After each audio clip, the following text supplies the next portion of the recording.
You know me, I'm really deep, right? Say what? I'm really deep. I always find subtext and meaning that's not there. Okay. Okay, was this a metaphor for, an end of a relationship, like self-sabotaging a relationship?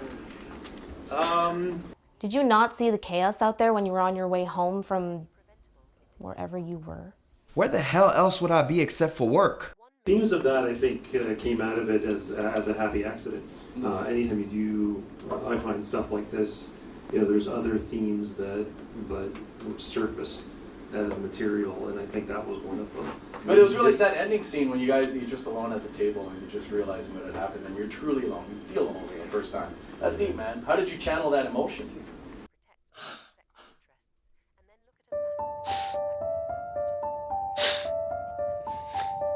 I just try to make it as realistic as possible.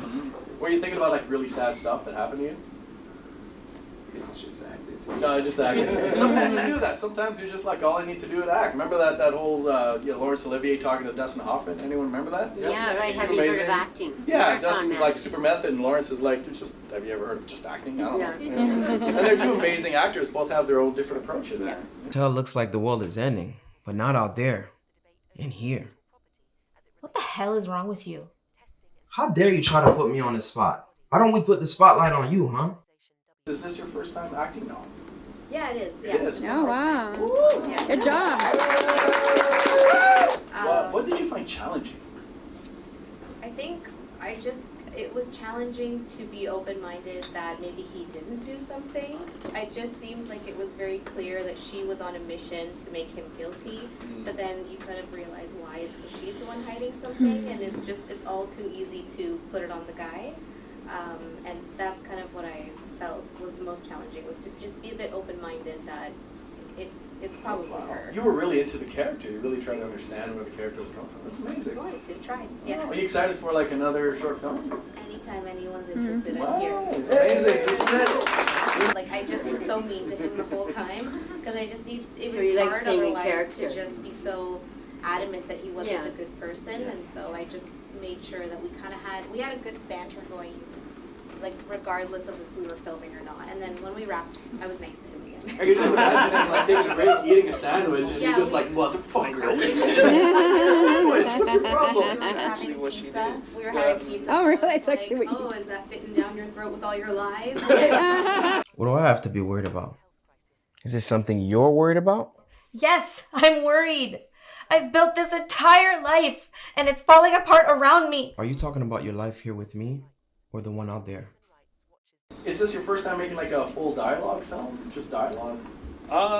Yeah, kind of like a talking heads type situation. Yeah, it's the first time I've done something this serious in quite a while. Like the last couple of things I did were kind of Like play for laughs. The zombies and the smartphone. Yeah, this was a serious project that I really had to kind of get off my chest. Were you channeling stuff from your past, stuff from like that is personal to you? No, but I mean, this is an idea that's been rattling around in my head for a long time.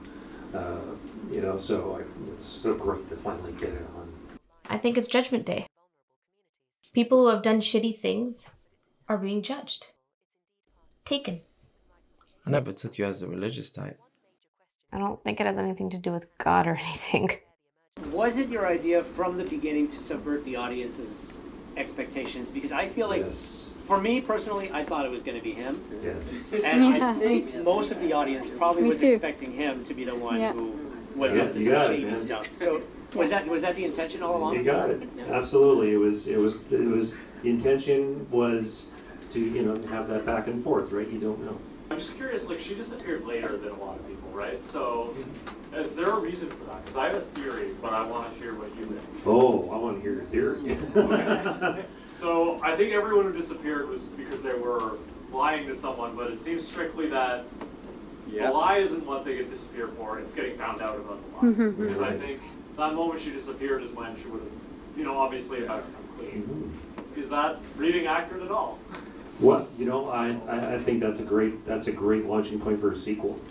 Yeah, I mean it was really just narrative convenience in this case, but I love that idea. And I mean, I think that could spawn a whole like other it. set of stories. And I get the other sequels, he's walking around finding people who are left behind. I also had a theory about your concept of disappearance Yes. and how the juxtaposition between out there and in here was so clear, it was so well done. And to me that is really what happens in arguments when you're with someone, you know, like it's either focus all on the surface shit, you know, sorry for language, you might have to edit that one out. But you focus on the surface, you know, and not the actual meaning underneath the surface, And you know what? That's What another happy causes- accident that Yeah. came through not just in the end, but in the writing. Yeah, You know, I'm it was like, good here are writing. these parallels, you know, from like this weird phenomena that's happening to the relationship. Yeah, exactly. You know, and like, I just love when those things happen, when that duality happens in storytelling. And sometimes when things get real, that's when you disappear. Yes. Yes. Oh, wow. Okay, so this is what happened. When I came up with this, it was during quarantine. Yeah. And we're making illegal films during that time because we couldn't go out. So we had to sneak out, you know, because was like, you can't go out, you can't hang out. You know, the distance. And I was like, yo, you guys want to just sneak out and...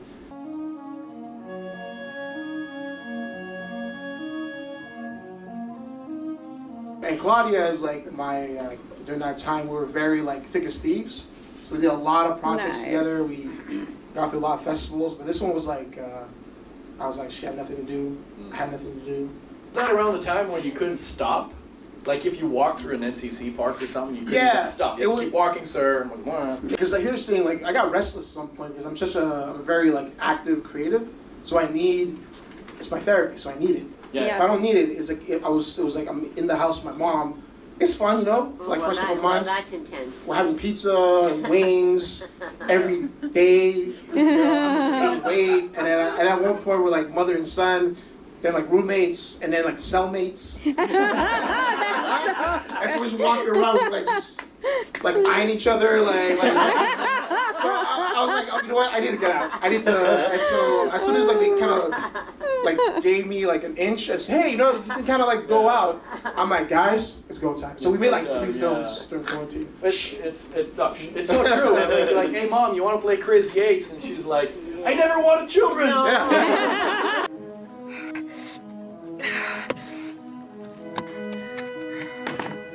What I love you did about the edit in this one is you had like quick cuts within the same frame. So the same shot, but cut. Yeah, cut through time. little jump cuts. Yeah, you know, yeah. it's like a French new wave technique. That's right. You know. Yeah, it's old school. Old school, yeah. And I kind of like them for like thrillers and kind of spy mysteries. Because it's an art direction. It's a choice. Yeah, it's kind of the fractured state of mind. Yeah. At the moment. So yeah, it's very effective. Yeah, you can use editing as a metaphor and a feeling. You know. They recently renovated, and the only thing you could smell was pine sol. Even with the windows open, that's all you could smell. And it was worse in the confession booth. What were the challenges of filming in a car? Well, so I was. So this is like it was literally a one-man team. I was the cinematographer and the sound guy, and like I was doing all the visual parts. And Claudia was just acting. So the trickier part about shooting a car was, okay, how do I maximize it cinematically? Yes. So I didn't want any like just boring shots. I didn't want to just be static shots. So I'm like, okay, how do I make it cinematic with the one lens that I had? Because you know which ones? You sold me that lens. Oh, that's the camera you sold me. Oh my God, I'm so sorry. That's the lens you sold me. Yeah. It was when I bought. Actually, you sold me the camera too. Oh my God. I used to work at Henry's. Yeah, at Henry's. I went to Henry's, and I went to buy like GH4. Oh, sweet, dude. Yeah, and I bought the GH4. What else did he sell you? Amazing. And then the lens. It was like a 50. It was a 24mm lens. 24 on but that body. on the GH4, it became like a 48, 50. Yeah. I don't even know what they're talking about. Yeah, and so we're techies, nerd talk. Sorry. Yeah. But yeah, so it was very. The thing is, the beauty about this camera was, okay, I don't have, and the thing is, it was all handheld. So what I had was, it was a really good. The GH4 has a really good stabilizer system. So that's all those movements. You don't need a Steadicam. Handheld, no Steadicam, just this. So if you like indie filmmaking and you want to like a nice steady camera for good focus, get yourself a GH4. They're cheaper now.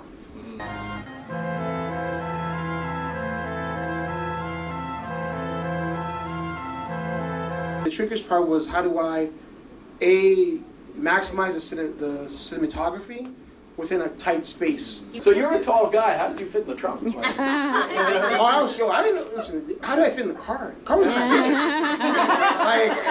I'm in the car. Like there was moments where like you could see, like I'm shooting in the back, and you could like see me in the rear view because I'm just the shoulder popping out. So there was a lot of that. I thought that was good. Angling. I had to really kind of angle myself in a weird way just so I can kind of get her shots properly. So the whole time when you see her like, oh, it looks very smooth. No, I'm like. So you filmed this with your phone? Yes, everything was done with my phone. There were maybe 3 scenes I was able to use the sound from, so everything else in there from the very opening, I had to put in every pigeon sound, every traffic sound. I did the whistling because the person that I was filming randomly, just because I was down there and it just looked cool, was whistling. But all I had was wind through my microphone, so there was nothing usable.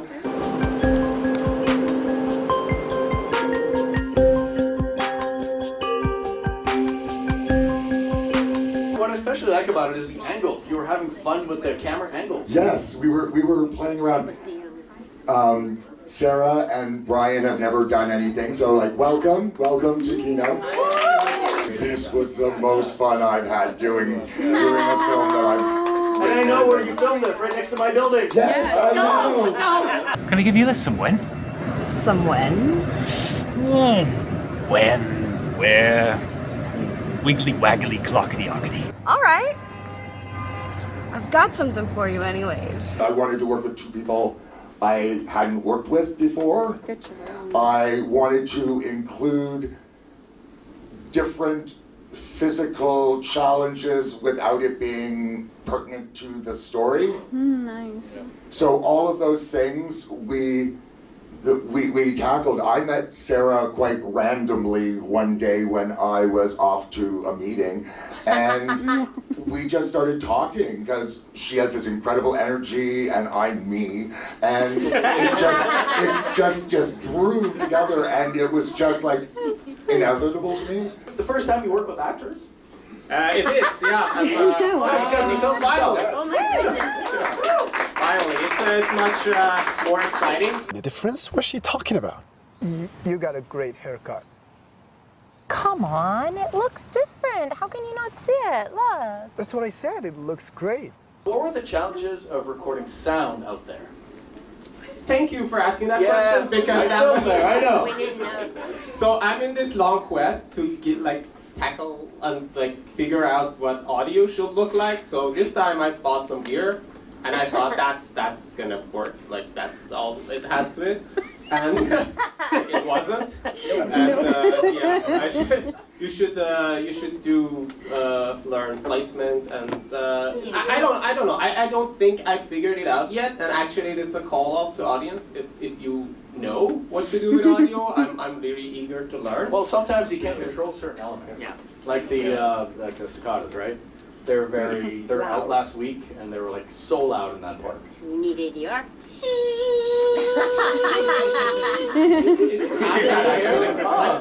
Our challenge was the wind sound. The wind. Actually, like the incentive for writing the script was to test sound because I'm not a dialogue guy. I don't really like dialogue writing. I'm not good at it.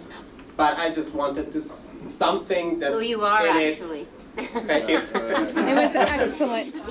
Something in which audio becomes important, Yeah. and I wanted to just push myself.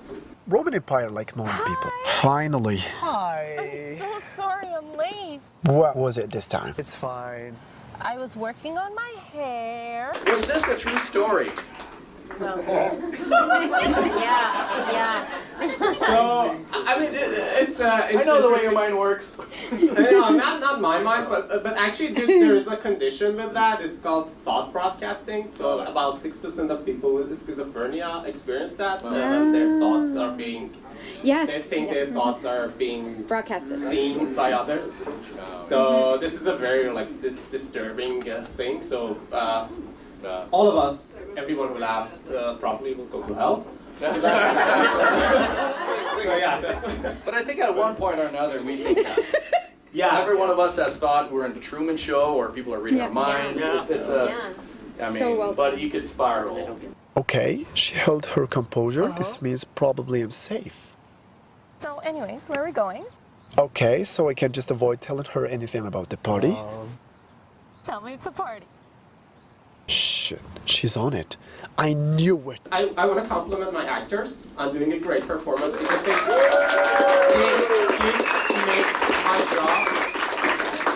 did make my job a lot easier because it gets a bit technical because when you do over shoulders, if you cut from character to character and their movements are not synced between two takes, it's very visible. Continuity. Kind of continuity just throws you out of the window. And we did have one camera, and we didn't took these at the same time. So we did 3 takes from 3 angles, and they did a great job in synchronizing their movement across the angles without even me knowing that that's important at the time. They kind of intuitively knew to do the right thing, and I came to appreciate this in the editing stage because of that one instance that it wasn't synchronized, and it took me a lot of time to fix that. I came to appreciate it under 99%. Well, the acting was amazing, and sometimes it goes a long way, but just before the shoot, just to tell your actors to be mindful of their continuity, and then they're aware of it. I drive an 18-wheeler. I drive an 18-wheeler. You drive me up the wall. Actually, not to nitpick, but I saw some 22-wheelers in there. I have a counting machine. Oh no. So these were all photographs. Yeah, they're all photos that I took just like the week before. It was all the week before? Yeah. I went out twice, there's about 100 pictures. So you intentionally went there and just took pictures of trucks? Yeah, I just drove if you drive out of Ottawa towards where Calypso is, just in that general area. You can add movement in the photos like you saw. You can do a zoom out, a zoom out and stuff. Yeah. So, because essentially a movie is a moving picture. So, there you go. You just have the pictures. I'm missing all my exits, 'cause you are on my mind. Have you ever driven an 18-wheeler? No, but I really would love to. I used to work as a dispatcher for a trucking company many years ago, but I never drove an 18-wheeler. But it's when you're a kid and your parents buy you a toy and it's like a truck and you're there.